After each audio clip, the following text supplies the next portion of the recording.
Hey everybody, super short video on something I left out of the formatting video. A popular thing students ask is this. Let's say they're going to buy fries, but really the fries are called super awesome curly fries. So they do this. And they go, I can't see the whole thing. So their instant solution for beginner is to take the column, drag it, and do this. Now all this dead space, right?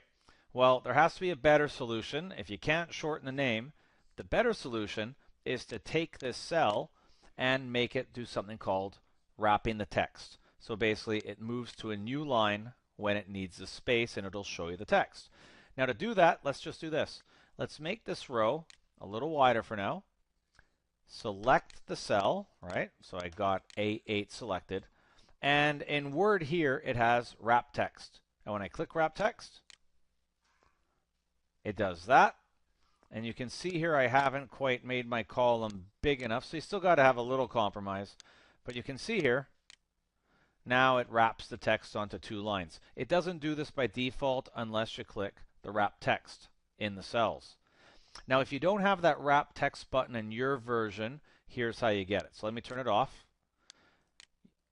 You right-click the cell, you go to the popular format, and it's tucked in there. So not number, but alignment, horizontal, vertical, and there it is, wrap text. So you can wrap the text, and there it goes.